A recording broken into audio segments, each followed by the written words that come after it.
Welcome to First Star Let's Chat, an athletic therapy podcast.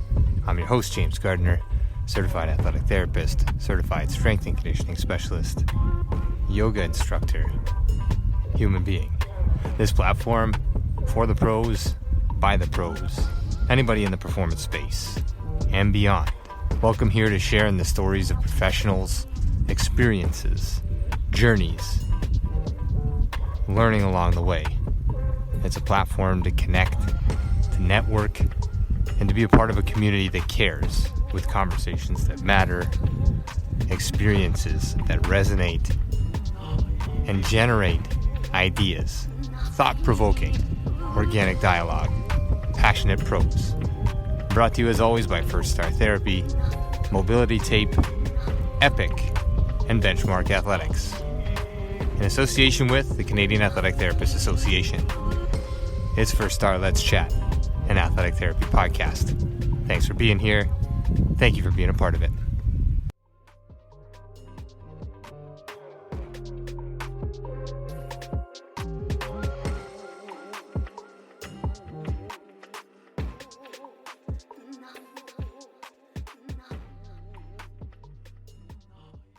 Highly recommended. All right, that's the official start. So here we go. This is session 91 of Let's Chat, an athletic therapy podcast. We have Dr. Lee Schofield here this evening. Super excited to get this conversation started. But before we get to that, our sponsors, as always, brought to you by First Star Therapy, Mobility Tape, Epic, Benchmark Athletics, and in association with the Canadian Athletic Therapists Association. It is a Sunday night. It is session 91. I don't know how we got here, but I know how we got here. So this one came highly recommended. Dr. Schofield recommended by a former guest, Mel Evans, who is an amazing human being and practitioner down at Humber College, as well, with some overlap with Dr. Schofield, which I'm sure we'll touch on throughout the conversation. So in saying that, this podcast continues to grow. It continues to build momentum, and it continues to do the things that we set out to do with it, which is connect, network, allow people to share stories, allow people to share significant moments in their life, and find elements of resonance with other practitioners, athletes, other human beings through a pandemic. And then as we navigate back into sport, and this community just continues to grow. So here we go. Session 91, Dr. Lee Schofield. He's a family physician with a focused practice in sport and exercise medicine, currently practicing in both fields in the Greater Toronto area. He currently works as an academic family physician at St. Michael's Hospital and in sport and exercise medicine in the community. In addition to working in Toronto, Dr. Schofield is a medical director and lead physician with the Canada Soccer Women's National Team and a team physician with Skate Canada's national figure skating team. Dr. Schofield most recently had the honor of working with Canada Soccer at the Tokyo 2020 Olympic Games, an epic event for this team specifically, where the women's team won their first gold medal. He is the chief doctor for the upcoming Beijing 2022 Winter Olympic Games, and has also worked at various domestic and international events during his sports medicine career. Dr. Lee Schofield, welcome aboard. I appreciate you carving this in. Humbled, honored, grateful to have you here. Thanks very much for having me. I appreciate it. And thanks to Mel for the recommendation. And I'm happy to chat about this stuff.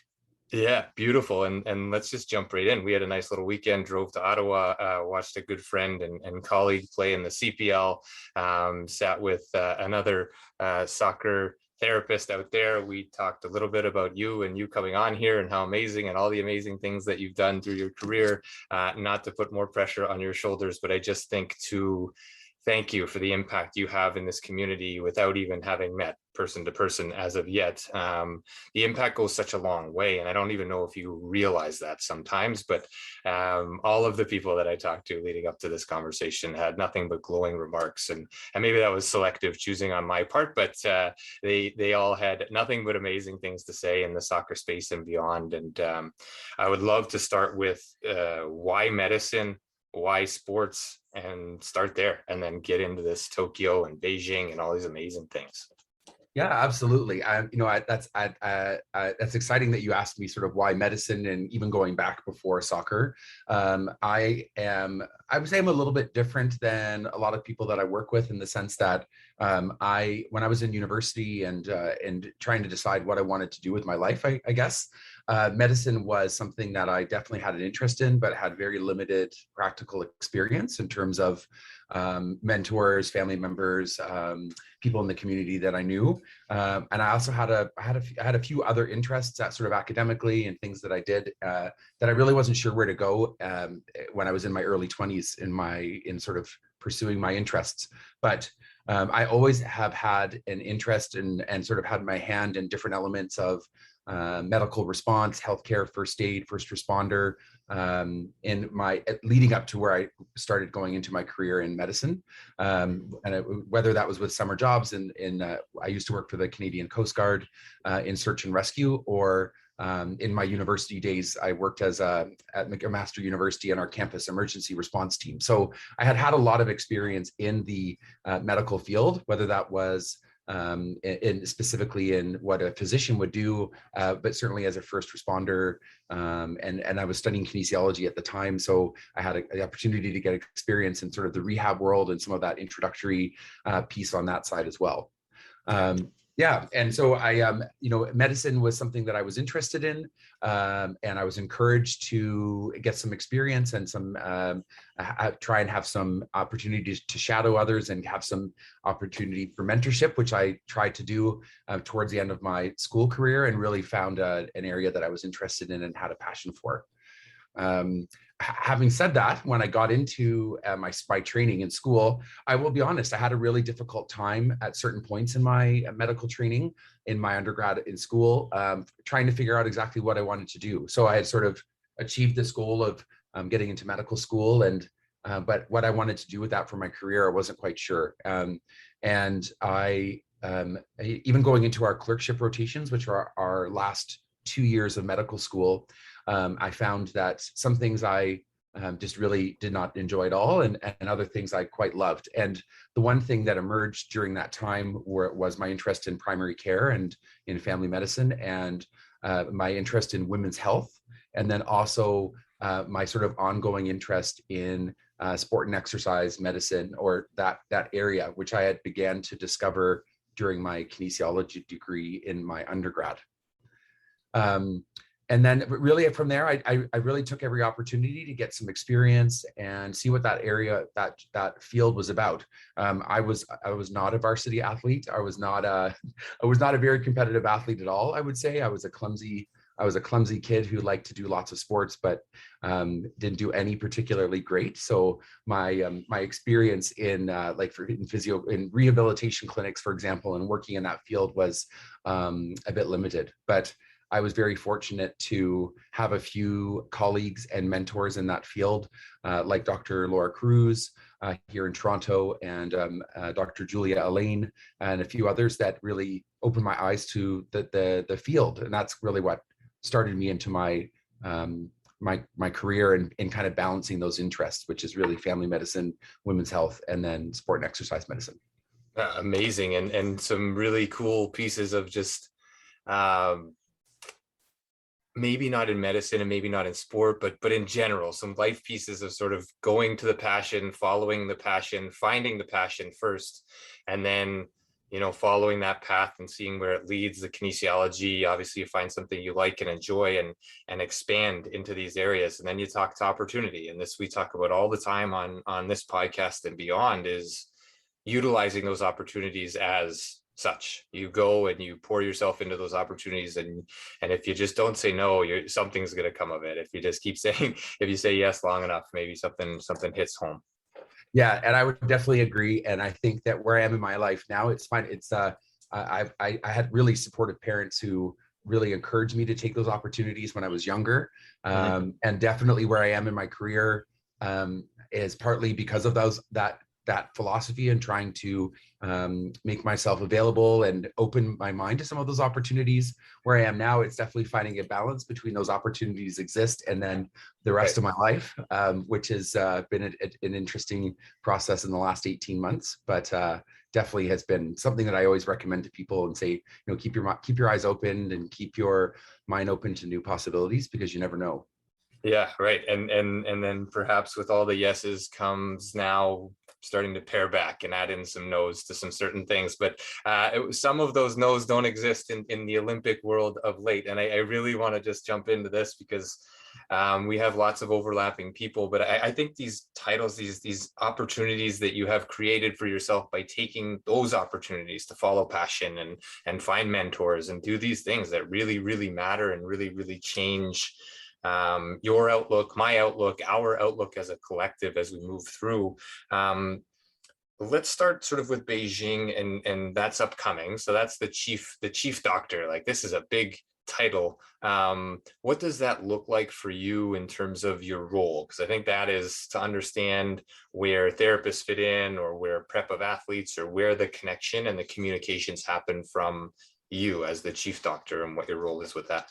Yes, absolutely. So my role for the 2022 Beijing Olympics is the chief doctor for Team Canada. So my role has been, I was selected for this role specifically for the Beijing Olympics, as really the lead physician for the logistics of, from the medical perspective of the games. So the Canadian Olympic Committee has another physician, Dr. Mike Wilkinson, who is their chief medical officer, and he is in a contract role and is definitely involved heavily with planning for Beijing, but is also he has some continuity in that 5-year role to be able to look at bigger projects. For example, COVID, I think really Mike was one of the key pieces of being able to work through that, working up to Tokyo 2020, because of his ability to network and meet on other individuals, and in his sort of longitudinal role, where I have a sort of a contracted position until the games in early 2022.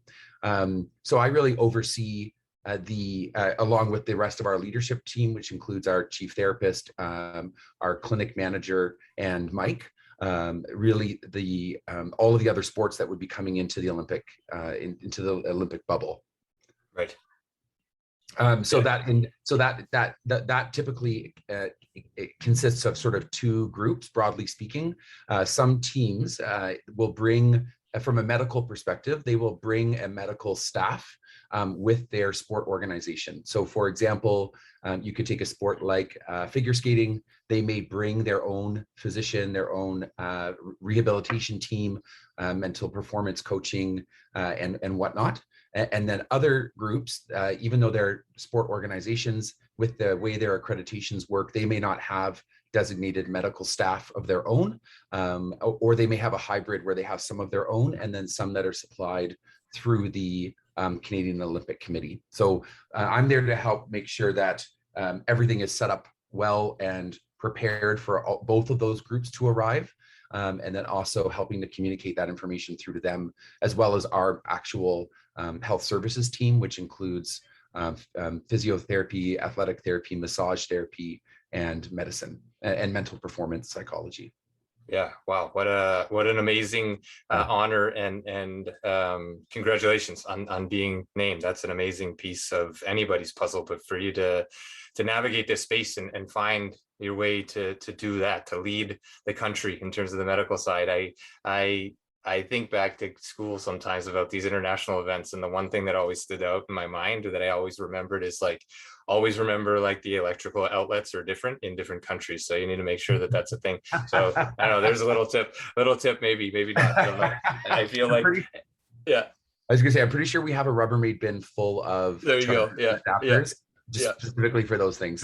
Yeah, perfect. The best part about it is that, ankles, knees, shoulders, pelvises, these kinds of things, they don't really change in international borders, in between international borders. But certainly the pandemic, we could go down that road, but we won't, in terms of how that shaped things. But Wow, what an amazing role, and it really paints the picture for myself, for our audience listening here, as to all of the dynamic and moving pieces behind the scenes as to the Yeah. medical coverage. And does all of that information filter back to you? So if figure skating, as the example that you delivered, if figure skating brings their own team, medical issues, rehab issues, does that filter its way back to you as part of the Olympics, or are they sort of underneath a different umbrella kind of thing? Yeah, it's a great question. So in the multi-sport environment, so the Olympics being one example, Commonwealth Games being another, for example, when the various NSOs, or the national sport organizations, come in, they're working under the umbrella of the Canadian Olympic Committee. So it's a balance certainly between their federation, for example, like Skate Canada and Right. and the COC. But the expectation is ideally that communication is coming up through the chain in both directions, so that the information is coming from us down to them, and vice versa. And does that mean that like myself, for example, am like micromanaging their day to day, or really knowing about everything that's coming in? Not necessarily. We certainly know about the significant things, whether it's a significant type of injury, or the severity of a type of injury, or maybe something that somebody is coming in with beforehand that is that might be targeted for a medal or for a specific performance. But day to day, more minor issues, we might not. And in the past, before COVID, for example, like coughs and colds and things, we definitely track those to see if there's anything going on from a infectious disease perspective. But we might not know the ins and outs of all of those things, whereas COVID has definitely changed that landscape, Yeah. at least for Tokyo 2020 and for Beijing coming up. Yeah, no, absolutely. And so many pieces there to track as well. And I think that just sort of deepens the understanding of all of these pieces. And then from our end, we have a large audience in the athletic therapy space: practitioners, physiotherapists, chiropractors, RMTs, strength coaches, athletes, and to see or to hear. Sometimes we're not even sort of privy to all of these things that are going on to make these things work. A lot of us are privy to it, but it's still really, I mean, it's a phenomenal undertaking to be able to lead this, and to be a part of a national thing like this, going internationally at the Olympics, the greatest athletes in the world, and being a part of that. So yeah, so I mean, once again, congratulations. What an honor. And you thought that this little podcast was going to be pressure, but I feel like you're well versed in it at this point. Yeah, it's I'm very excited. It's a new, it's going back to the original comment you made about the opportunities, and taking those opportunities. And it was something that I hoped I would have the chance to do one day. And it's very unique circumstances right now, but again, it's an opportunity to really learn and grow and develop. That's really where my opportunity to work with soccer came from. Also, was that opportunity to try and work with a different kind of group, and in an environment that you are seeing people regularly over a longer period of time. And they almost always end with positive results, and at the very least, if not, you learn something from every experience, right? Yeah, absolutely. And I mean, good, bad, or other. And I feel like we're working a little bit backwards in terms of prepping for Beijing as the chief doctor for Team Canada overall, and working backwards to sort of director and lead physician with Canada Soccer in this most recent Olympics, and the delayed Olympics, and all of these pieces that I really want to dive into. But that's a nice little piece to prep the next piece. And wow, like all of these things work together. And I have so many questions that I'd love to get into with this one. But before we get to any of those questions, your capture of this Olympics, specifically with the women's soccer program, obviously an amazing result. They've been coming on and coming on and coming on, and to show up on that stage and deliver on that stage and win on that stage. I mean, winning is part and parcel of sport, and that's kind of like, this is the piece that everyone cares about. But I mean, there's so much more that goes in and on before winning on that field. But the gold medal takeaway, obviously, like the best icing on any cake. Your experience with soccer and that role, how long have you spent with the team? What does that look like leading up to the Olympics, wherever you want to take it? Yeah, absolutely. So, I'm going to go just back one little piece just to sort of highlight your point as well, and Sure. just around some of the things you've said here. But when I finished my training in sport and exercise medicine after my family medicine residency in 2010, and one of my mentors at the time said, encourage me obviously within reason, to make yourself available to things if they come available, and open your mind to specifically what sports you might be interested in working with, and just sort of be open to that and see what happens. And you'll find that you'll have more opportunities, and may actually find things that you quite enjoy that you never knew that you would. So I tried to have that approach, especially at the first few years of my practice, because I had a small family practice, which certainly requires attention and regular TLC here in Toronto. But I'm fortunate enough to work in an academic family health team setting. So I've had the support of my colleagues, and in that we cover for each other, so that I was able to take some of those opportunities. And those included local events in Ontario, working at higher level events that were in the region, but were international events. So for example, there was a figure skating world championships in London, Ontario 1 year. So I worked from the local committee on the local side of things, but it was a little bit more higher stakes event in terms of the ability of the athletes and whatnot. And then also trying to get some experience in the multi-sport environment. So working at or volunteering at Canada Games, if for those that might not be familiar, is really an interprovincial youth level event, similar in structure to the Olympics, but high school students for the most part, maybe early college or university. But and then someone had encouraged me to apply for the university games, which are the same idea, but for university students in 2013. And they were hosting their summer event in Kazan, Russia. And so I applied, and I had fairly limited experience, but for what they would need. But I again thought there's no harm in applying, and I was selected as the alternate. And a little bit of, I think, our sport medicine careers do happen to be being in the right place at the right time. For you sure. have to have, you have to have the skill set and the support from others and whatnot. But sometimes like that opportunity just never arises. It just never arises. And somebody on the team actually couldn't attend the game, so I got the chance to go as part of the core medical team.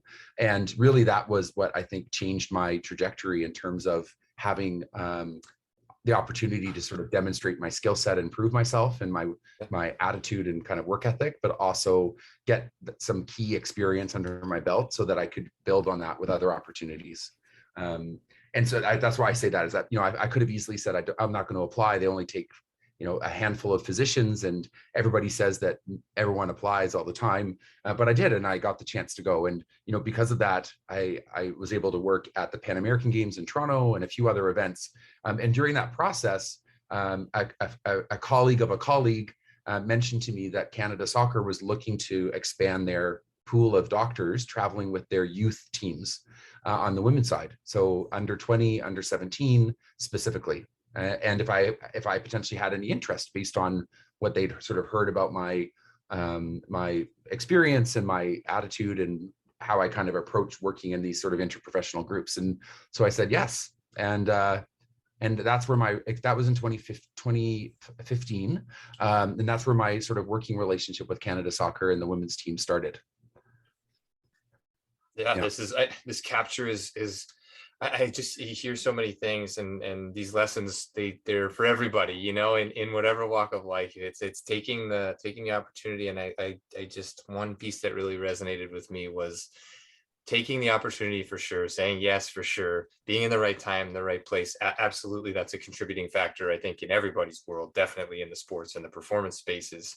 But seeing that opportunity to prove your value while you're there, right? And walking in knowing that you have an opportunity to grow, an opportunity to learn some things, to showcase the things that you do know, but also applying that flip side of the coin of, I get to go and use this as an experience to grow myself at the same time, and learn different sports perhaps, or a different demographic, or solidify my understanding and appreciation for the women's side of sport, or these other pieces that would be moving, as just as examples. So I really just I love listening to the story, and to the, I mean, I see it as a story, but I mean hard work obviously, and dedication through all of this, and brilliant, just a superb walk through the path to get to that point. And then we jump ahead, and here you go into PKs to win a gold medal. And where were you situated for that one? We'll start at the gold medal and work our way backwards, but where were you? Oh my goodness, it's so interesting to like think back, because we really lived in a, like, you're in a bubble when you go to the Olympic Games. And soccer, I think specific, this is my first time going to an Olympic Games where I've with a specific team. So I've gone with the Canadian Olympic Committee before to Rio de Janeiro, and then to Pyeongchang in Korea in 2016 and 2018. But I'd never been with a team specifically where you're dedicated to, say, soccer, for example. And soccer travels around in the tournament style. And with COVID going on, we really were we were quite locked down. So I think it was 29 of the 42 days that we were away, we were in hotel lockdown. So we were only able to leave our floor essentially to train or have a meal. So it's the reason I say that is that I really had no idea what was going on elsewhere. And I go back and I look at the videos of where I was, like, on the pitch on that last day. And it's so interesting to watch on the outside, because I had no idea what was going on elsewhere. So, but in that match specifically, as the doctor, I'm fortunate, I think fortunate enough to be on the sideline with one of our therapists. And in an ideal world, I get to be there and cheer the team on, and nobody gets hurt, and I'm not that busy, or we're not that busy. But if you followed the tournament, we had a lot of different things going on, and my colleague Mallory White and I got a lot of screen time running out to different injuries. But the PK specifically, we were on the sideline with our coaching tech staff and the other finishing players that were on the pitch. So yeah. Amazing. And some of the perks, I guess, I think they are perks as well. I would have to agree that sometimes, but also at the same time, pretty difficult to sort of reserve or remain reserved while you are invested so heavily in a country, in a group, not to pump the fist, not to jump up and down when they score, these kind of things, and just sort of stay that middle road, right? And then not go that way. You talked about all the different things and not really knowing what else was going on anywhere else, but the spotlight is so massive from this side that we see everything that's going on right through the coverage on TV and the news articles and the so on and so forth. I just want to switch gears only because you've touched on the mental performance coaching side of things a few times with the Olympic Committee and who might come to these games. This was different, and it way different. Like, you're taking the best athletes in the world and basically flipping them upside down, shaking everything that they know out of them in terms of how to approach a game, in terms of preparedness, in terms of their support networks, in terms of all these pieces which you acknowledge. But how difficult was that? And was there an increased focus on, I don't know, we've had the opportunity to overlap with the women's national team from a hockey side, and they just unified like crazy for this last world championship that they won, and this is the year of the Canadian women's sports teams, and it's absolutely beautiful. But was that increased in on your side? Was there focus on that, sort of making sure supports were in place differently than, I mean, this is probably an obvious answer of yes, but how did that play out, I guess, is my deeper dive. Yeah, that's so the structure of Canada Soccer's support team specifically, we have a sports psychologist and mental performance team that works with the players, in addition to the players' resources they may have through their either club teams or in university and college.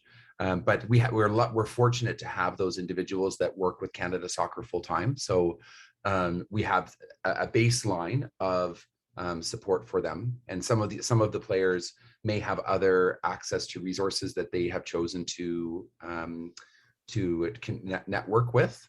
But yes, I mean, our head coach Bev Priestman 6 months, 8 months before the games, really said that the goal of this team, and you could feel it with the players, was to change the color of the medal that they had from a bronze and a bronze again.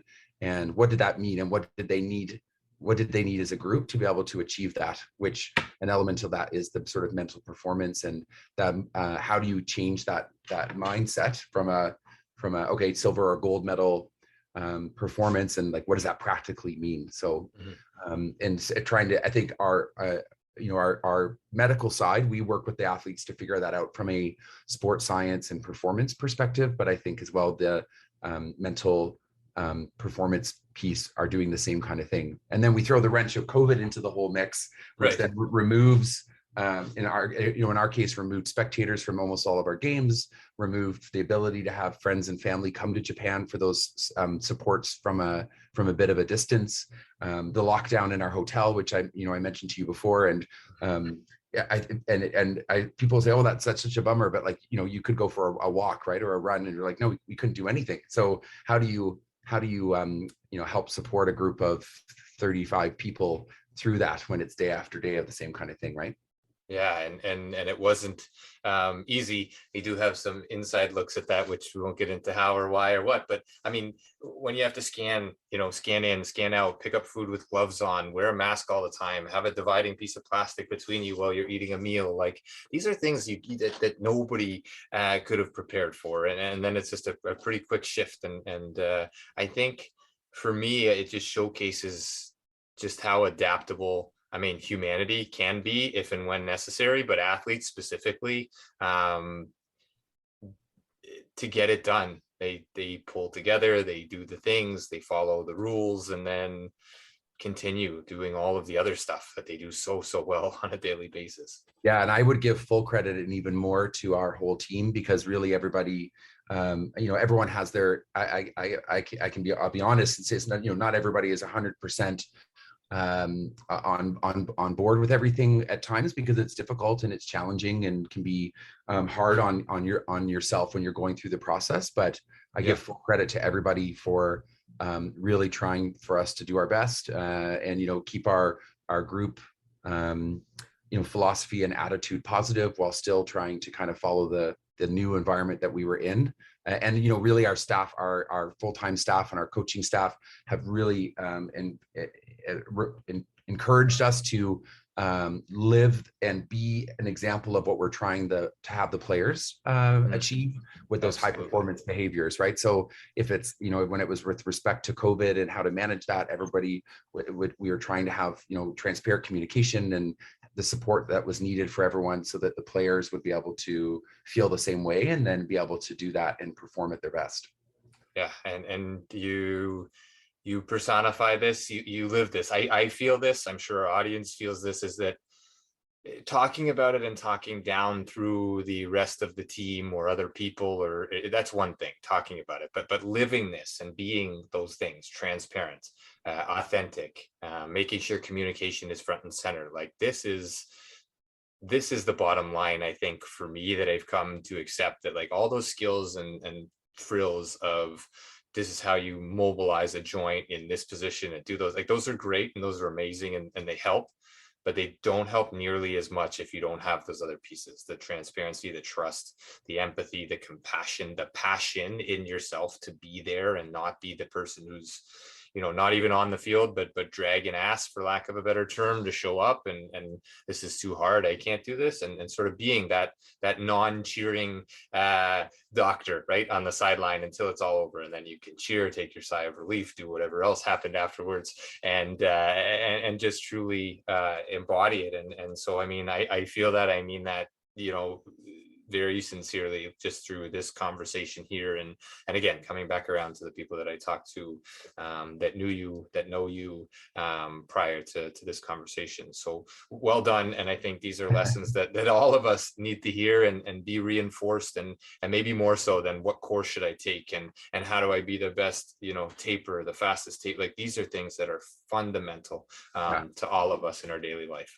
I would add too that surrounding yourself and again, this is our whole sort of staffing team with Canada Soccer, but specifically our medical team have worked together for some of us for a few years together in these roles, and some for at least 6 months leading up to the Olympics. So it gave us a chance to also get to know each other better, so that you know how to support each other, right? And also when people are performing well, and how to support that, and when maybe people are having a bit of a challenge, or feeling the effects of being isolated, or those different pieces. And I think we've been very lucky, and it's been good selection of staff and support, that we've had a great working relationships and personal relationships because of that. I really can say that we had very stressful days, and days that were a little less stressful, but I think everybody worked hard and put in 150% effort, and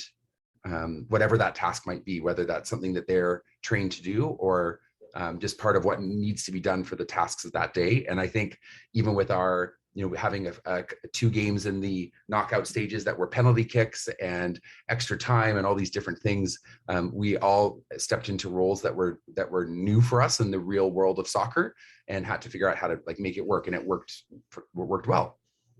Absolutely, it worked out pretty darn well. I know that we had it on at our facility, and a pretty intensive lifts with our contingent of athletes that were getting ready to leave for their seasons, and stopped working out and just watched this last the last bit of the extra time, and into the penalty kick. So what a summer, what an event. And I just feel these pieces of connection, they just matter so much, and support in winning, support in losing, but being there, and having that be a centerpiece.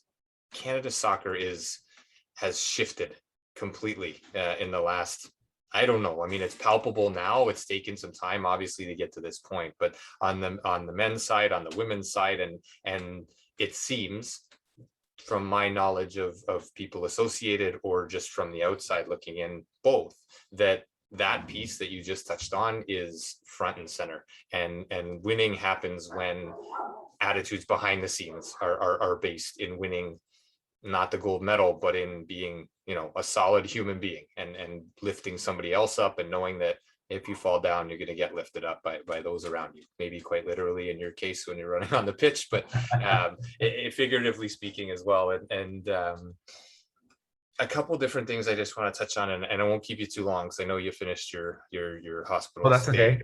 Don't worry about me. No, that's fine. Yeah, great. Appreciate that. When it comes to these pieces of a therapy team, a sports medicine team, we've touched obviously on a few different pieces as to what works through your experience, and being able to step away and step back in, and then sort of take a bird's eye view, and also be directly on the pitch.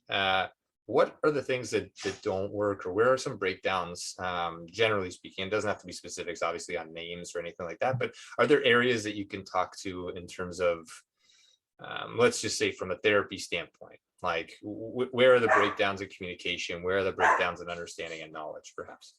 Yeah, I think that, you said the breakdown in communication. I think that the communication is definitely the most important piece.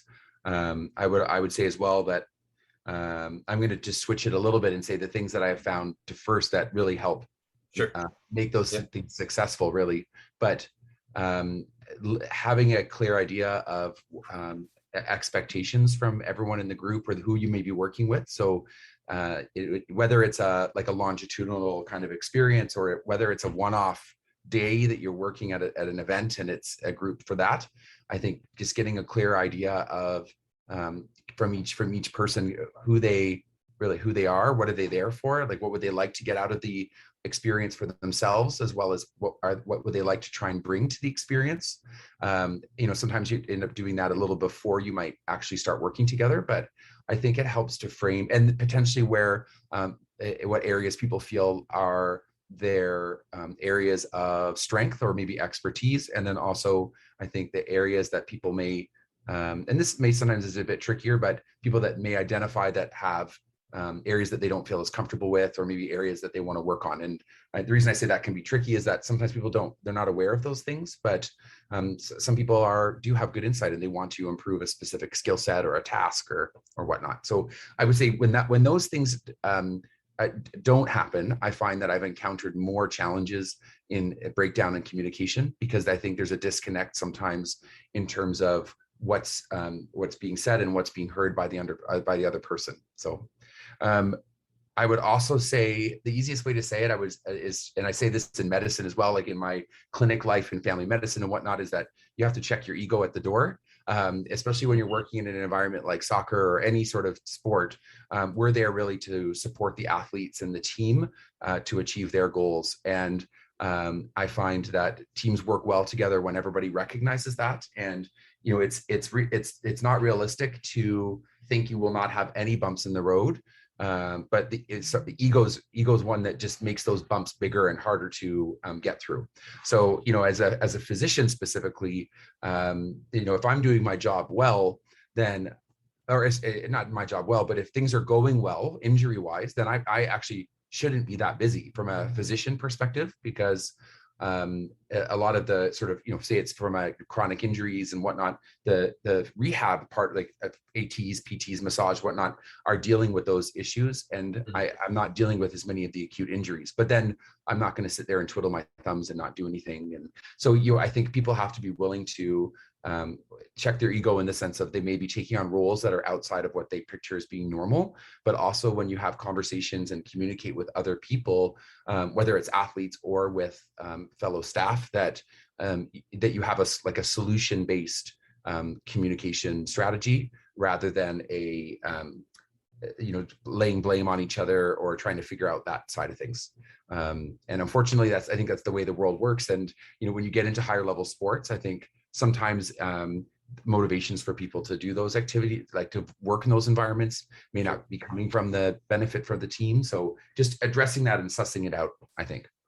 Yeah, no, some really great stuff. And I for those of you that aren't taking notes, you can always go back and listen to this again once it's posted live. I'm taking pages of notes here, and I think these are things that sort of working with students, working with athletes, working with student athletes, working in a new environment, working with new people.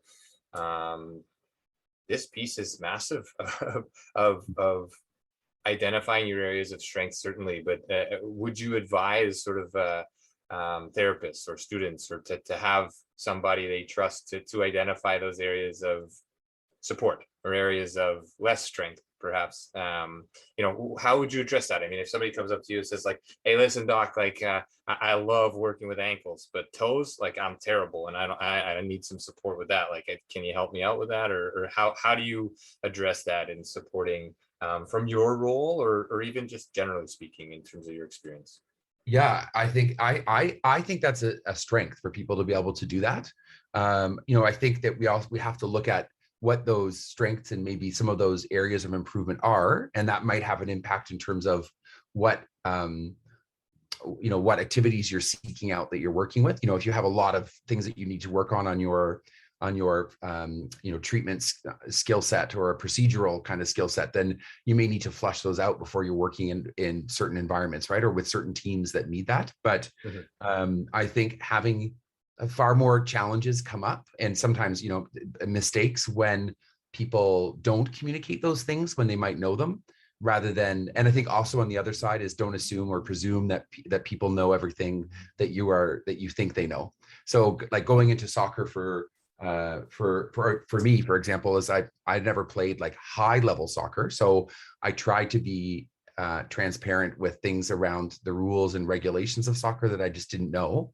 I made it clear that I knew some things so that people took me seriously, but I didn't try to fake it if I didn't know how to do things and whatnot. But like to your point, if somebody doesn't know how to do a specific skill and you kind of assume they do, you can get yourself into trouble down the road. So I think there is that room. The other piece of that I would say is that being open, those sometimes come from getting feedback from other people. So taking the opportunity to get feedback from the opportunities from the activities that you might do, even if it's not a structured thing. So if you are volunteering with a team at at Humber College, for example, or with a group that you're working with, is to try and get some feedback from people that you're working with on things that they appreciated and thought went well, and maybe things that you could improve. I mean, you could have a whole separate talk on how to give and get feedback properly, but I think if you're open to that idea, I think at the end of the day, it's there to help you grow, right, and help you to be better at your job, and you as a healthcare provider and whatnot.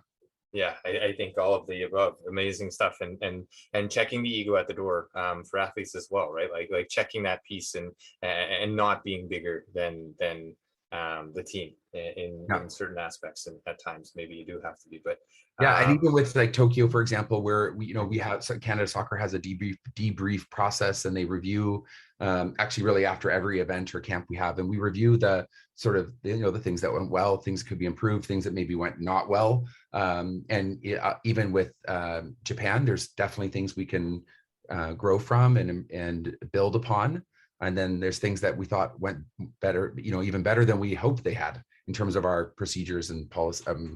Processes and whatnot.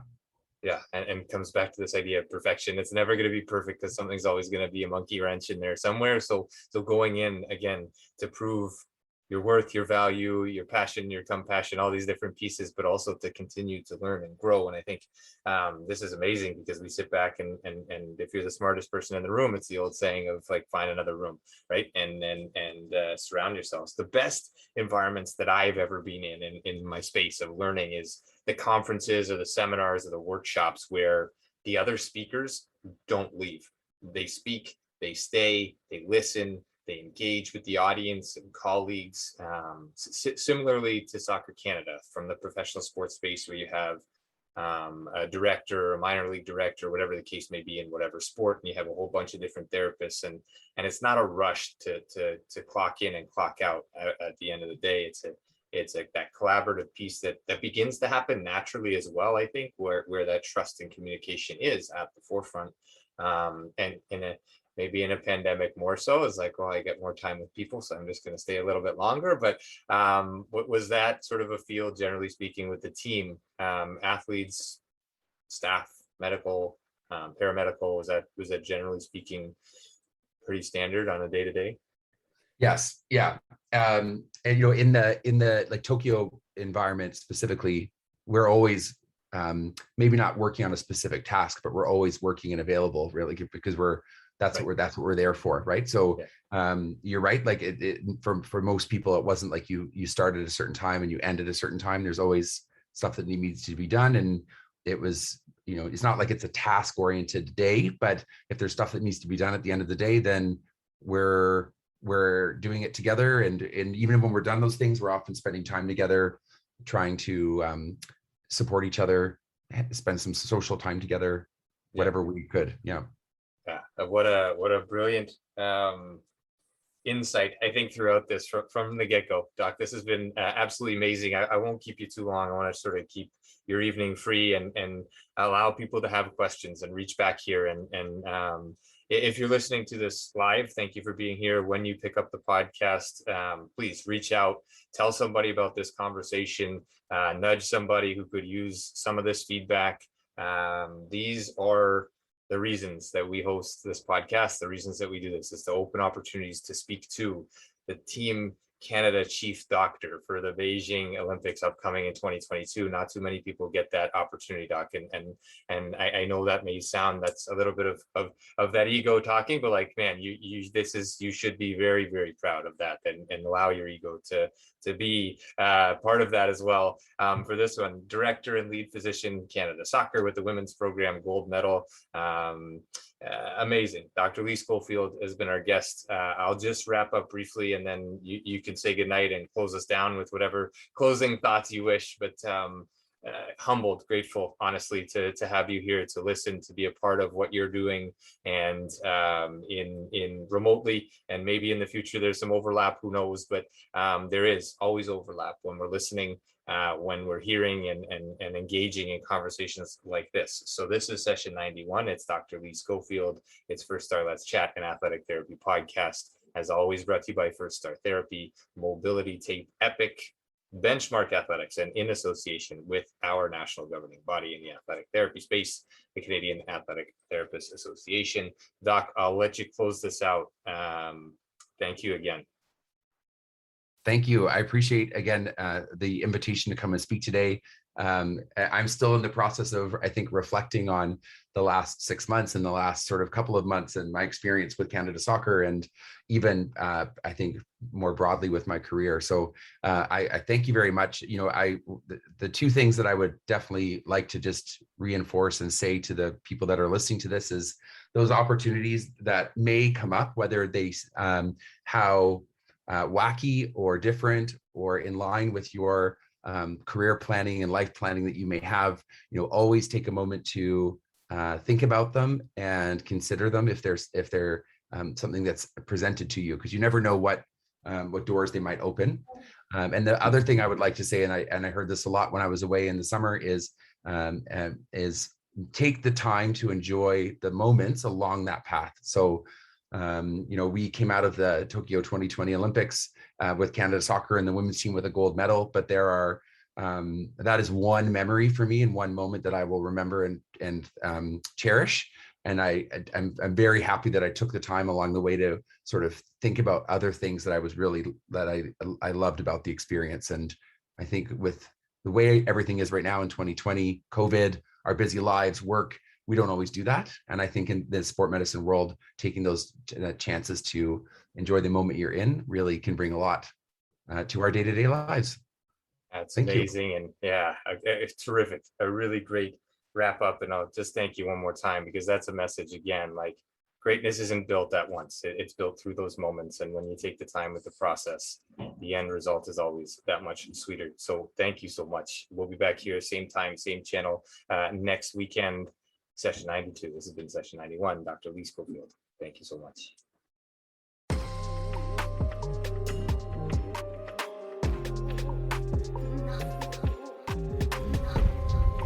Thanks again for being here.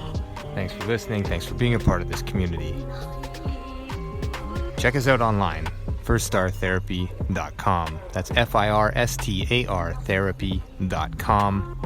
Or email us with feedback, consult@firststartherapy.com, CONSULT@firststartherapy.com, on Instagram @firststar.therapy, and our podcast host @letschat.at. This is First Star Let's Chat, an athletic therapy podcast.